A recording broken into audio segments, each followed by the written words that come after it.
Welcome to Weather 101. I'm Chief Meteorologist Paul Williams. In light of all of the cold weather that we've had lately, we want to kind of go over a couple of things as it pertains to wind chill and frostbite, because now we're in that season where the wind, the combination of the lower temperature, is making for a dangerous combination of things. But first of all, we want to get into exactly what is wind chill and how does it actually affect us. So first and foremost, what is wind chill? Well, our bodies lose heat through convection, all right?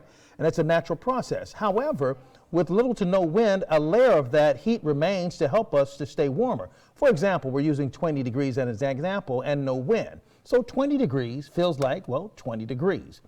But when you begin to factor into wind, when it's windy, moving air breaks up that insulating warm air layer that we have. So at 20 degrees, and let's say, for example, a 20-mile-per-hour wind, well, this helps to speed up heat loss. And that's what makes it feel colder. And when that occurs, what's 20 degrees on the thermometer feels like 4 degrees as far as how we respond to the cold with the combination of the wind, the stripping of that insulation layer, as well as the lower temperature. Now, the reason why we wanted to kind of revisit it, because we want to talk about frostbite risk. Now, with frostbite risk, we're looking at moderate to high. Now, a lot of these things right here, they're what you call wind chill dependent concerns. So recently we've had a lot of cold weather advisories. And when we have a cold weather advisory, that means we're expecting for the wind chill to fall to 5 or below.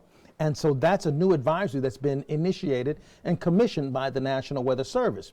But you'll notice on this frostbite risk that we have low, moderate, high, very high, and extreme opportunity for frostbite. Well, for example, in this example on this Thursday per se, we're looking for the wind chill factor to be at about a 3. Well, it's moderate, edging close to high, because we are looking at this being a risk for exposed flesh to wind and cold. But a moderate, for example, when it's at 9, big difference, 6 degrees difference in how it feels because of the wind and the temperature. That's the combination. Friday, we're looking at 9, so we're looking at a moderate level. And then we begin to get out of jeopardy when we go up to moderate to low. But we're still talking about relatively cold weather. So whenever you see us on the air and we are talking about a cold weather advisory, we're somewhere between 3 and 5 in that area.